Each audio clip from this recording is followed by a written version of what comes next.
Basra. Hannah Palemoon, early 30s, former GC nurse, presumed dead in plane crash, underground in Long Grove, Illinois. Leah Rose, early 40s, former head nurse, Arthur Young Memorial Hospital, Palatine, Illinois, underground in Long Grove, Illinois. Lionel Whalum, early 40s, former businessman, co-op pilot, underground in Long Grove, Illinois. Chang Wong, 20, Ming Toy's brother, Trib Force's mole at Global Community Headquarters, New Babylon. Gustav Zuckermandel Jr., a.k.a. Zeke or Z, mid-20s, document and appearance forger, lost father to guillotine, underground in Avery, Wisconsin. The enemies.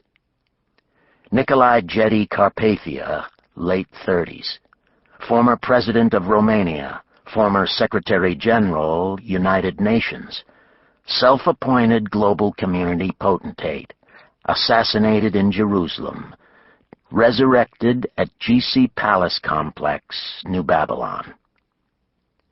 Leon Fortunato, mid-50s, former Supreme Commander and Carpathia's right hand, now Most High Reverend Father of Carpathianism, proclaiming the potentate as the risen God.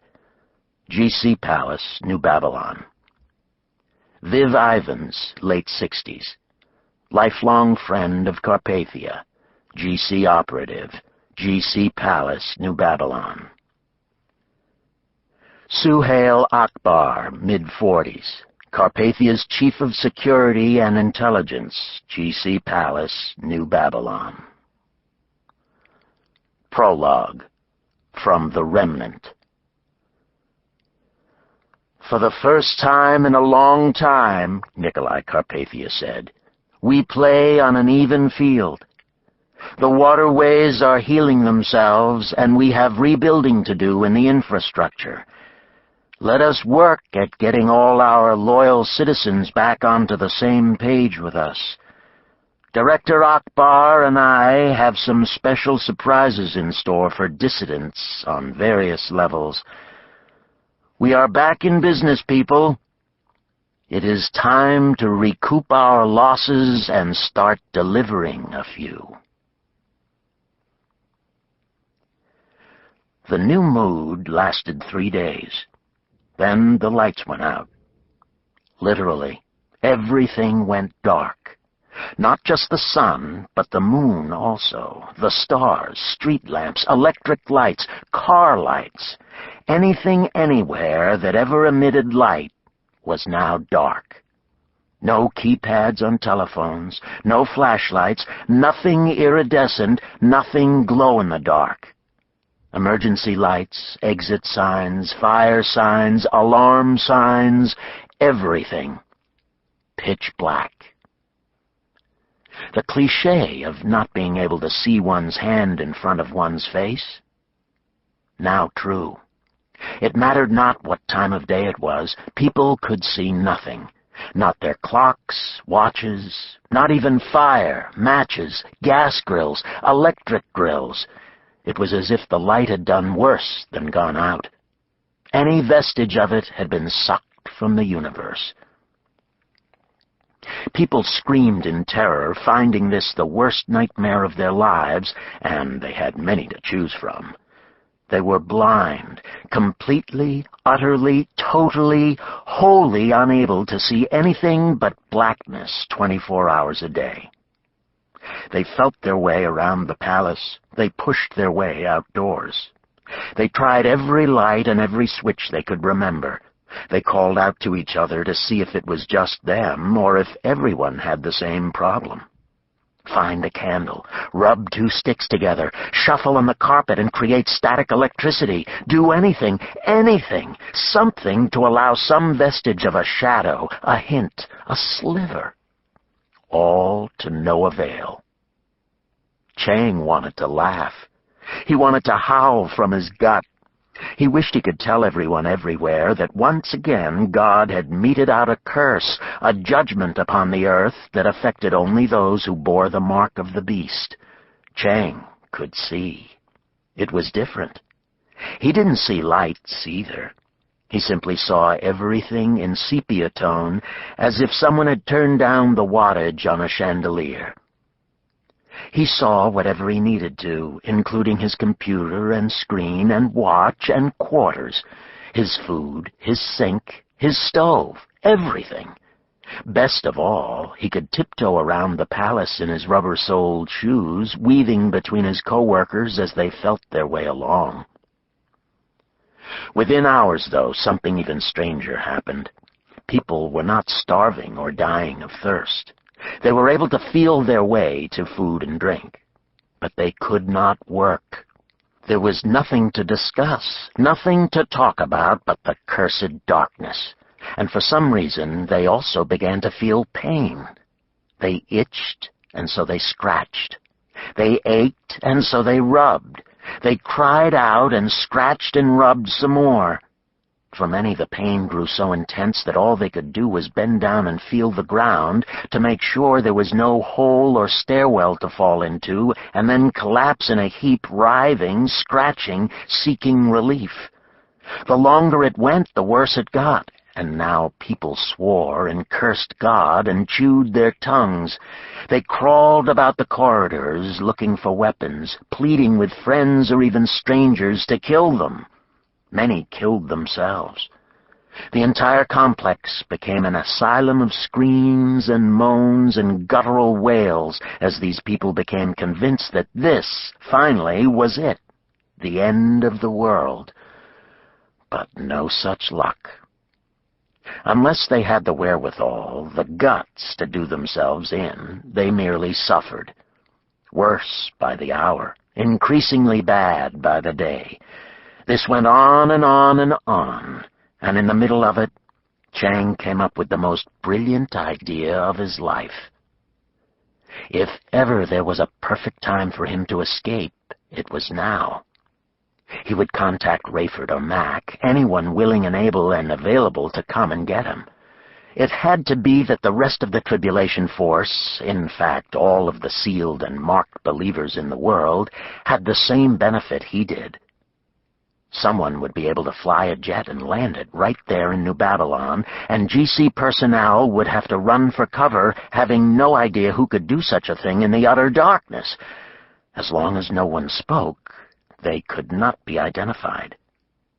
The Force could commandeer planes and weapons, whatever they wanted. If anyone accosted them or challenged them, what better advantage could the Trib Force have than that they could see? They would have the drop on everyone and everybody. With but a year to go until the glorious appearing, Chang thought, the good guys finally had even a better deal than they had when the daylight hours belonged solely to them. Now, for as long as God tarried, for as long as he saw fit to keep the shades pulled down and the lights off, everything was in the believer's favor. God, Chang said, just give me a couple more days of this.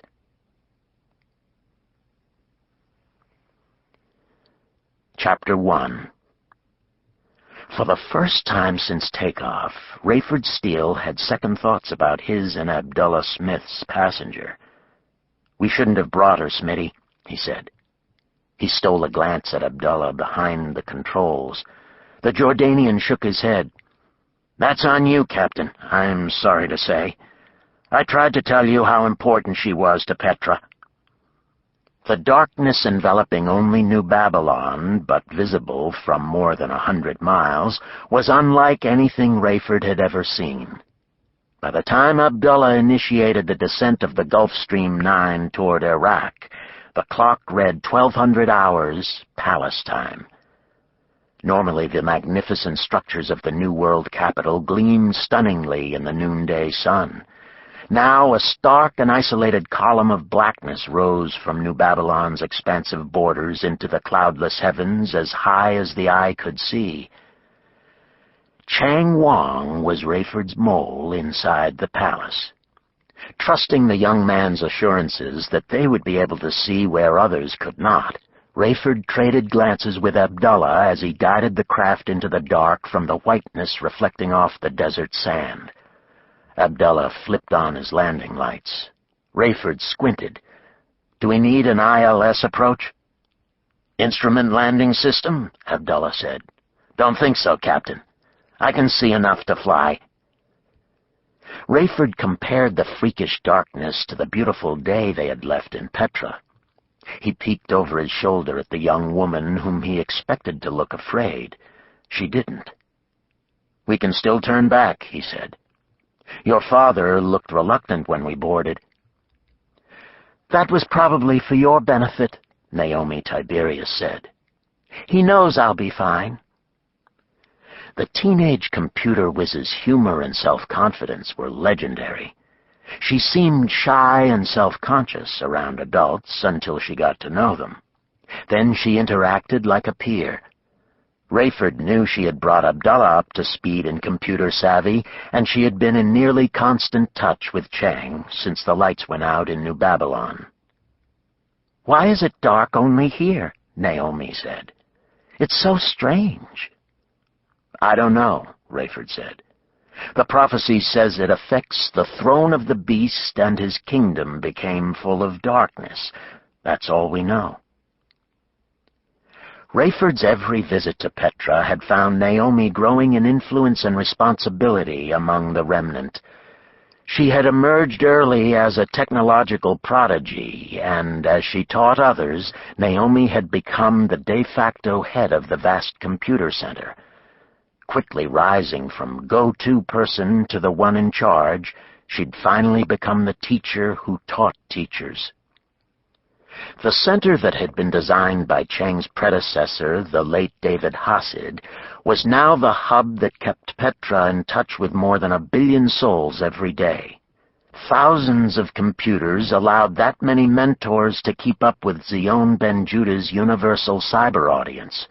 Naomi personally coordinated the contact between Chang in New Babylon and the Tribulation Force around the world. Having her join the flight to rescue him from New Babylon had been Chang's idea. Rayford had initially rejected it. He had enough trouble assigning himself the task of traveling more than 7,500 miles from San Diego to Petra, then having Abdullah fly him the last 500 miles to New Babylon. Combat-trained George Sebastian was better suited, but Rayford thought the big man had been through enough for a while. There was plenty for him to do in San Diego, and anyway, Rayford wanted to save George for what Dr. Ben-Judah called the Battle of that Great Day of God Almighty, now less than a year off.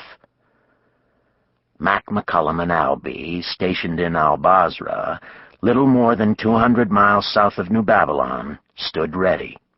But Rayford had other things in mind for them. Rayford's son-in-law and daughter, Buck and Chloe Williams, both wanted in on the extraction of Chang from the enemy lair, no surprise, but Rayford was convinced Buck would soon be more valuable in Israel.